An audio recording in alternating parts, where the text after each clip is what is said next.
Good afternoon, everybody. Aaron Keller here on the Law&Crime Network as we continue to monitor the situation in the Sean Great trial out of Ohio. This defendant facing more than 20 counts, including aggravated murder, kidnapping, rape, gross abuse of a corpse, burglary, tampering with evidence, breaking and entering. This crime spree, prosecutors said during opening statements this morning, involved camps, a flea market, ultimately ended in a vacant house where one victim who had been tortured basically for 2 days, they said, finally got her hands on a phone, was able to call 911. Police showed up, found her, and found what prosecutors said this morning was the unmistakable stench of death in that house. We are waiting for the next witness to take the stand in the case. Eddie Hayes is a criminal defense attorney. He's here with us along with Vincent Hill. Vincent, from a law enforcement perspective, that's your specialty. Police showing up and riding into the rescue, and we hear the 911 call in court today. Yeah, Aaron, I think we have all we need here. I mean, this clearly isn't a whodunit, right? I think this is a pretty open and shut case. I mean, police arrived. I think, you know, the defense may argue if they had exigent circumstances to make entry into that house, but I would argue that they certainly did based on the report that they received from Jane Doe in this case. So I think once police entered that residence, any evidence they found was fruit of good nature, if you will. You know, they found that evidence based on good faith, based on going into that house on that initial report. Yeah, I don't disagree. It looks like we've got the next witness up. We will dip back into court now as we continue to cover the Sean Great case. Welcome back, everybody. We're going to switch out of the Sean Great case in Ohio and switch into the Tex McIver courtroom in the Atlanta, Georgia area. Eddie Hayes, criminal defense attorney, along with Vincent Hill, law enforcement expert, are here with me. What we're hearing, guys, is that there's a lot of activity in the courtroom. The jury light came on, so there is some action. Now, keep in mind, earlier today, the jury announced it was deadlocked on most of the charges. So we are curious to see exactly where things go from here. If we were to take a guess, Eddie Hayes, what do you think? I mean, we know they were deadlocked. They got the dynamite charge, the Allen charge, that state's version of it. What do we expect to happen now? I have the vaguest idea. Okay. I mean, guessing what a jury is going to do, unless it's just so obvious from a note, is always going to be you know, just a guess. So unless, I don't know. I mean, it's hard for me to... I'll jump in just real quick. I guess the bailiff announced that there is indeed a verdict, so we're interested to see how this goes at this point. Vincent, I know you're talking to a few people in the courtroom as well. Is that what you're hearing? Yeah, Aaron, I just got a text message about 30 seconds ago that said there is a verdict in this case. There are now 6 deputies in the courtroom, of course. For security reasons, you always want that during a verdict, so we can assume that a verdict is coming in at this point. Yeah, now this is going to be an interesting one because we've got a multi-count indictment along with some lesser included charges here. So, you know, is this going to be a situation where the jurors announced they were deadlocked earlier? It's nearing the end of the day, of course, so they probably want to get out of there around 5 o'clock. Do you think they just hit the point on the clock where they said, look, we just need to make a decision and get this over with? Yeah, it very well could be, Aaron. I mean, they're in day 5 right now. I mean, keep in mind the O.J. Simpson verdict only took 4 hours, and look how much evidence that the prosecution had in that case. I mean, you have the jury go back and look at the vehicle. They took the gun in the vehicle. There were so many moving parts to this case, and I think that has a lot to do with why they're deadlocked right now, or why they were earlier at least. Yeah, you know, I mean, and ultimately, you know, they need the element of intent for so many of the charges. So if they determine that this is accidental, it pretty much wipes off the majority of the charges in this case. Yeah, that's absolutely right. And I think last week they were asking the judge, could he be found guilty of only count 5 and not guilty of the others? And of course, count 5 was the tampering of a witness. So I think last week we kind of got a preview of where the jury's mind was at that time. Yeah, now earlier apparently there was some discussion that they were stuck on counts 1, 2, 3, and 5, if I'm remembering that properly. So is it possible that that question about count 5 just resulted in them getting further stuck on it? Yeah, it very well could be. I definitely don't want to speculate, what's in their minds, but clearly they had a lot of questions in this trial here. We're going to have to wait and see here. The courtroom filling up, everyone waiting to see exactly what's going to happen with this verdict. The wait is the hardest part here in situations like this. I tell you, that every minute you wait for a verdict to come in is like, first of all, even before the verdict comes in, every minute takes a long time. But when you're sitting there waiting for the jury to come in with a verdict, man, that's a long time. You see the district attorney himself. He has made himself a member of the gallery a couple of times in this case. He sat down, so he's curious to see how his team did here. He may know, by the way. A lot of times a bailiff will whisper the verdict to somebody. I mean, the first couple of times I tried cases, we had all Irish guys as the bailiffs, so they used to tell me. They'd say, Eddie, you won this one or whatever, Well, that's, that can always happen. So, Vincent, many of us who've been watching this thing all along have been saying that it's going to be tough to get the top count, but the judge is on the bench. So I think we're going to dip to court now and listen in. Wow, this is an interesting verdict for those of us who have been watching. I guess we were all wrong, but it's a bizarre verdict here, using the felony murder rule basically to turn an aggravated assault into a murder because the victim happened to die. It's sort of a non-textbook use of the felony murder rule. Am I correct? Yeah. I mean, look, the other thing is, I think even aggravated assault requires I guess you could assume he had an intent, but it doesn't show any anger at her. Whereas, he shoots her in a moving vehicle with no real motive. I guess they could say there's some kind of financial motive, but that's what they had been saying all along. Well, but it's kind of like the elements of the charges of the second, third, and fourth charges basically are the same as the elements for the first charge. It's just they got there in kind of a convoluted way. Whatever it is, he's in his 70s. It's a death sentence. He's going to die in prison. For one thing, is it's terrible for your health, long prison terms, and he can't be that healthy at his age. So he's a dead man. Vincent Hill, a law enforcement expert, what do you think? Yeah, Aaron, I'm with you. I don't think this went the way any of us expected it. I've been in the courtroom pretty much from the beginning of this trial and watching the jury and watching the defense, watching the prosecution. I personally didn't think they had enough to convict on, felony murder, but apparently, that was the holdup with the jury. And I think, again, it goes back to they wanted to go back in this vehicle and take the gun in there. There was just so much there. Apparently the jury thought the prosecution did its job in establishing, that Tex McIver killed Diane and it was intentional. But again, I don't think that's the way any of us saw this going down. Yeah, it's kind of an interesting use of the felony murder rule. This is going to be a mandatory life sentence now. That's felony murder. It's basically the same punishment as malice murder. Do you think that they just got stuck on the language of what is malice murder versus an aggravated assault that results in a death? As I said before, speculating as to what motivates a juror, unless the case one way or another is overwhelming, is always a speculation. I didn't think that they showed intent here whatsoever, but I guess I was wrong. Yeah, and what's interesting is that we kept hearing from jurors that they were stuck. They deadlocked once, and then ultimately they sent them back in. And it raises the question: about half of the states have determined that a dynamite charge, which is so named to break up, right, deadlocked ice jams. Okay, they're frozen solid and they won't break loose in their deliberations. The charge federally is called an Allen charge. Well, about half the states won't use it.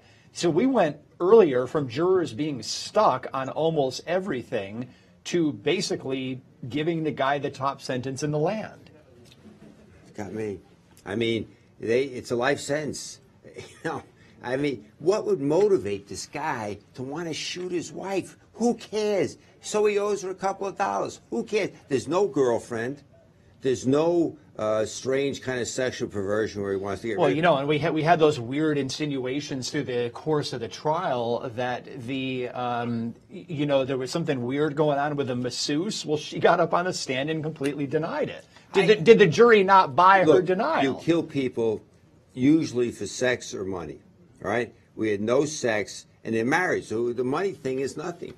Well, they kept separate finances. The prosecutors were What, going all the way. And he owed her a good piece of money. So what is she going to do, sue him? They had a pretty good marriage, apparently. If she sues him, then that's the end of the marriage. She's no kid either. What does she do with the rest of your life? You know what I mean? She's in her 60s. You know what happens to, I mean, forget it. A person in their 60s that goes through a contested divorce is a misery. That'll kill you. I don't know. Our friend here is the law enforcement expert. Maybe he's got a better thought than I do. Yeah, Vincent, I don't know. I mean, this is kind of interesting.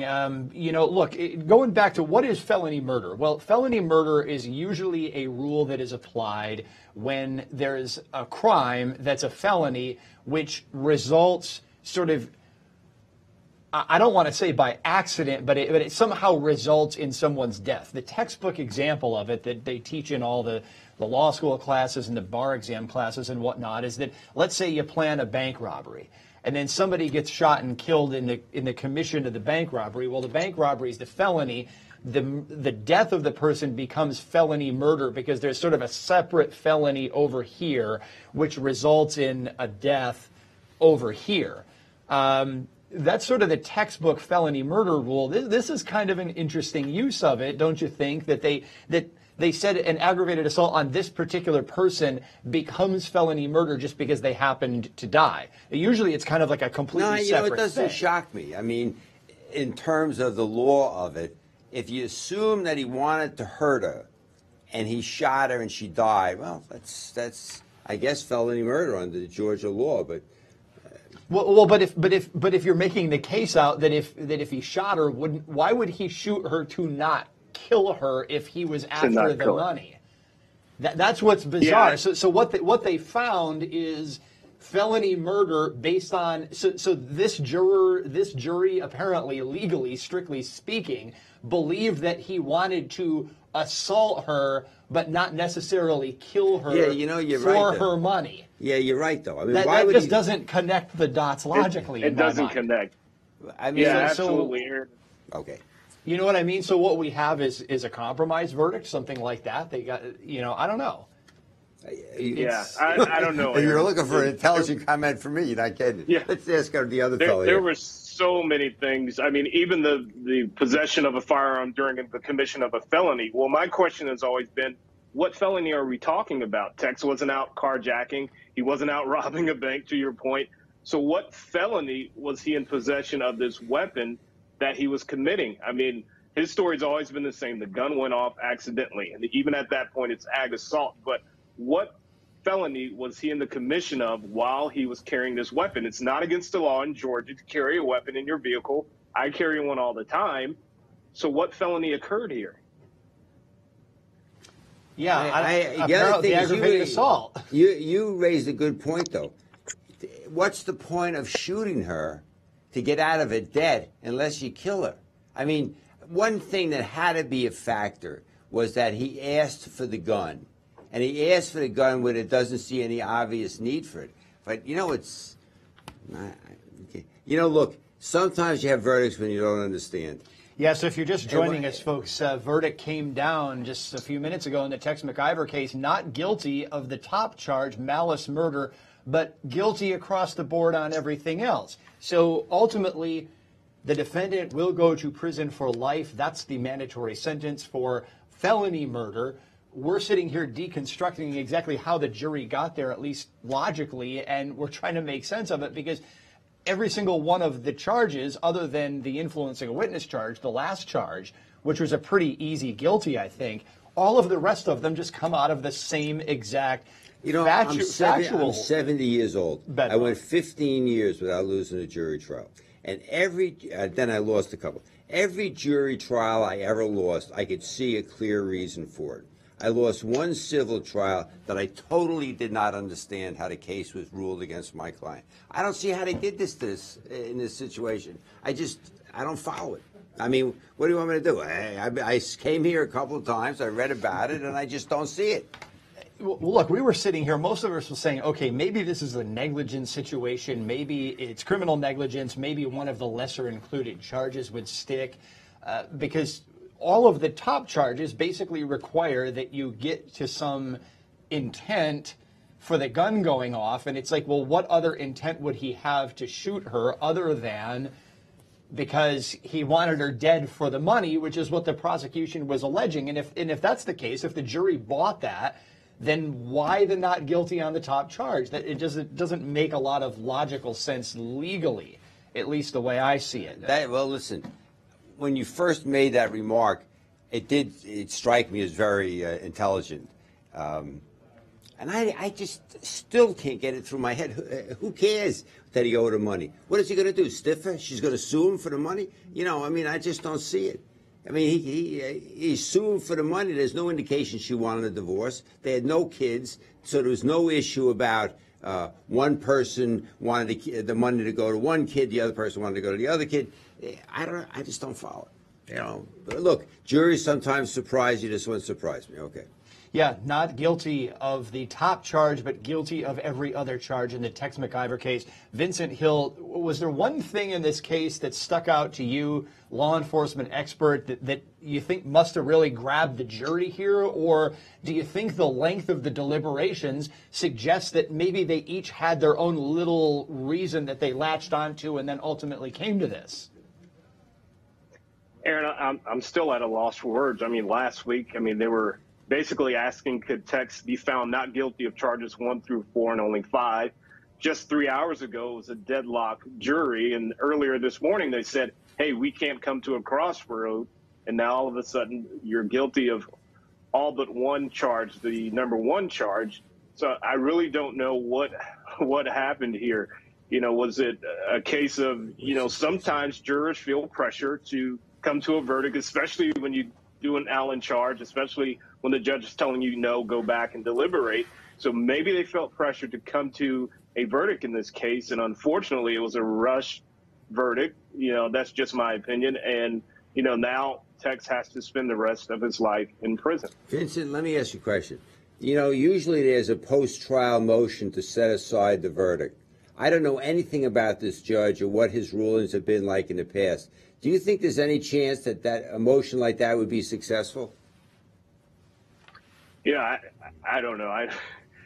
After this verdict, I don't want to speculate anything in that courtroom, to be honest with you. Vincent, you and I are on the same team. I don't have a clue. Well, look, the mere process of doing so indicates that you might be wrong. But look, I think most of us were sitting here looking at the facts and trying to plug them into the law here. And we were all sitting around saying that the elements required for pretty much every one of the top charges here is virtually identical. So if you find intent, okay, and if you buy into the state's theory of the case, you only need intent for malice murder in Georgia. You need intent for all of the other charges 1 through 4.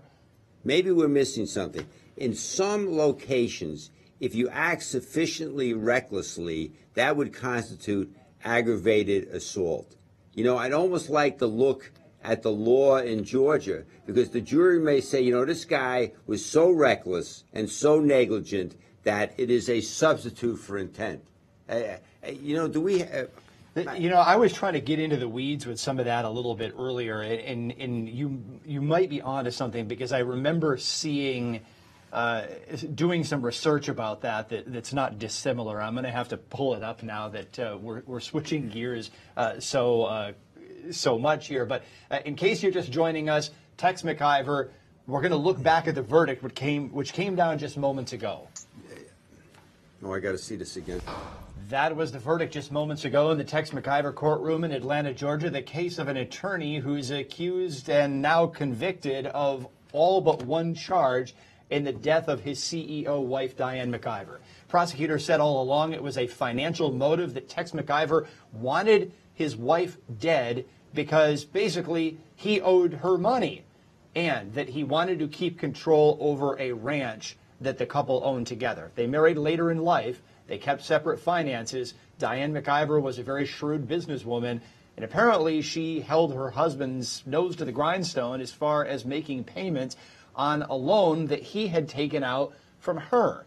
It's certainly not a traditional marriage, and we've wondered for a long time if that was going to influence jurors in this case in some way. Because, look, oftentimes when we get situations like this, it doesn't look like the kind of marriage that many people on a jury would recognize, but it's not horribly uncommon when you get two people who are pretty successful. Tex McIver was in the process of transitioning out of a leadership role at his firm, and his salary went way down, but that's not uncommon for someone his age. Now, you know that, and I know that because we're in that business.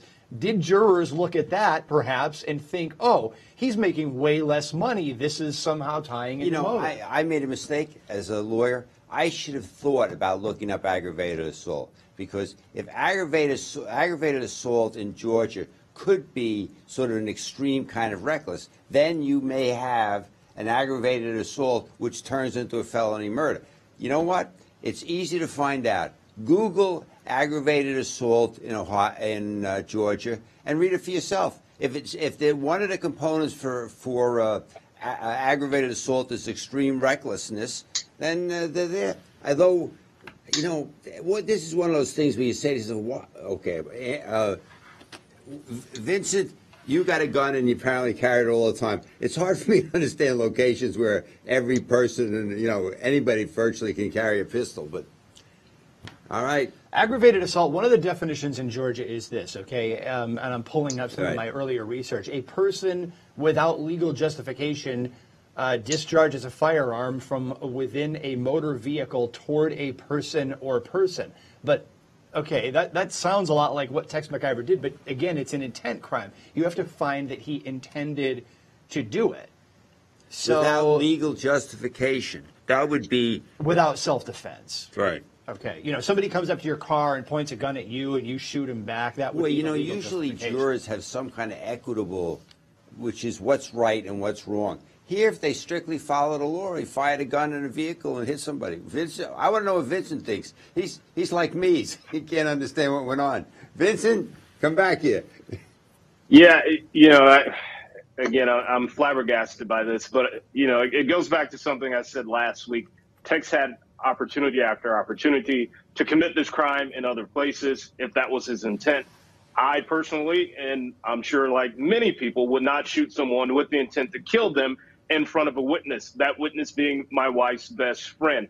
And the fact that Tex owed her money, so what? I've been married twice. Both of my ex-wives to this day, 10 years later, owe me money, but they're still alive and so am I. So, I think what happened here, the prosecution, they played on a lot of stuff. They played on the money. They played on the affairs. If you go back and you look during the closing arguments by Mr. Rucker, he had at the very bottom of his screen, Black Lives Matter. And then he had the word KKK to try to play in. It took me back really to 1994, 1995, and a guy named Johnny Cochran, when that entire case, regardless of the evidence, was based on race. And once you spark that in the jury, it could weigh with their decision. It's 2018, but that's still a very important factor in a lot of people's decision making. Vincent, I've decided I like you because you're just as confused as I am. But I don't see what race has to do with this case at all. They're two upper middle class people. Well, the insinuation is that he tried to use some fear of a black neighborhood, what he perceived as some kind of a dangerous neighborhood. Now, I have spent just time passing through Atlanta. I don't know the neighborhoods. I don't know the makeups of the neighborhoods there, but that was Tex McIver's version of the story. That that Danny Joe Carter, the driver of the vehicle, got off the highway, that they went through this neighborhood that he perceived as a dangerous neighborhood. So he asked for his gun. His wife, the victim, gives it to him, and he keeps the gun out, and he's nodding in and out of sleep, okay, sounds kind of bizarre, but look, it could happen. And when they hit a bump or the car comes to a stop or something, the gun goes off. One of the things is, do you know this neighborhood? Is this a middle-class neighborhood? Is it, in fact, a dangerous neighborhood or not? Well, I don't know. The only thing that I know is... Vincent may know. Vincent, is it? Well, listen, they were on Edgewood Avenue, and there are certain parts of Edgewood where it is quite dangerous. dangerous. There are a lot of homeless people there. I mean, listen, I'm licensed to carry a gun here in Georgia and several other states. I will be honest, there's places in the city of Atlanta where I actually unholster my pistol and stuff it in between the seats because there's a lot of carjackings. People ram you from behind with the intention of getting you out of the vehicle to carjack you. A lot of robberies going on in that area at certain times of night. So, yes, it could happen. I could honestly see Tex saying, hey, please hand me the gun because we're not in the safest of neighborhoods. That, again, is not a crime to have a gun in your vehicle if you're licensed and legal to carry that gun. Well, Vincent, one point that I remember popping up on social media in this case was apparently at one point in the trial, somebody on the prosecution said, oh, there's never anybody around there. And then one of the reporters who was covering the case tweeted out, that's what the prosecutor said, but every time I'm there, there's a ton of people milling around. So, I mean, is this a case where the prosecution just sort of has some factual issues with the reality of what's going on there, or what? I mean, yeah, the credibility was in the tank at a couple points in this case from the prosecution. They're trying to say that, insinuate, which smells a lot like character evidence, okay, which isn't supposed to come into cases like this unless it meets a narrow exception, that the defendant's having an affair with the masseuse, or he's involved in some kind of funny business with the masseuse. The masseuse gets up there and she's like, basically, that's disgusting. That's not what's going on. And then you watch the prosecutor trying to dial that back during the closing arguments and say, oh, I wasn't trying to say it, but it just doesn't look right that he's really not the kind of gentleman he was. So the prosecutor's trying to dial it back, but then ratchets it up again. So it's kind of like, I think the defense deflated that so well by getting her up on the stand and asking her about it. And then, the prosecutor had to walk back and then goes back out at full throttle again. Where's the credibility? The defense also may have missed. Sometimes you just miss a factor, right? That you say to yourself, well, the jury's not going to focus on this, and it turns out they do focus on this. So maybe there was just a mistake in trying the case. I am very surprised. I mean, if they're familiar with Edgewood Avenue and they said to themselves, well, it could be dangerous there, why would he? I just don't follow his motive. I just can't understand why somebody would say, well, I'm going to take a shot at my wife. I could understand it if you believed that he wanted to run off with the masseuse. That's... Yeah, it's a very weird thing. We just got another note coming in on social media. Apparently, a fire alarm is going off in the building directly after the Tex McIver verdict, so they are evacuating the courthouse. That's bizarre. I'm curious to know what's going on with that. But we've got a clip from the openings where the prosecutor is talking about a financial motive for these crimes. I want to listen to that and look at it in light of a guilty verdict on all but the number one charge here. It'll still result in a life sentence, though. Let's listen to this.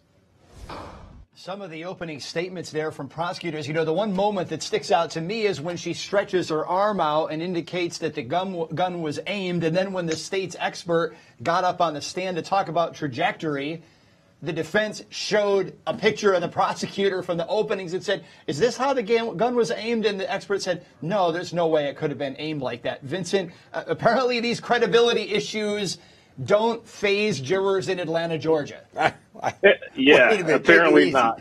I mean, come on. I mean, not only that, I mean, the state witness, the gun expert, who was testifying how the gun could not go off accidentally. And what did he say? Oops, the gun just went off accidentally. I mean, there was just so much speculation, I think, in this case, more than the facts presented by the state. I mean, you saw that prosecutor, the gun was pointed like this. Well, you can tell by the trajectory and by the witness, that the expert that says, no, that wasn't true. So I think the jury was probably confused on that, which is probably why they wanted to go back to that vehicle with the gun to see if they could recreate that. The only problem is you cannot recreate a shooting with an empty gun that's not going to have any recoil, Exactly. that's parked in a vehicle. You can't do any of that. Exactly. And real quick, because we've only got about 90 seconds left, but Attorney Hayes, I was saying, look, jurors kept wanting to go back and get in the car, handle the gun. They were searching for answers. If jurors in the middle of deliberation have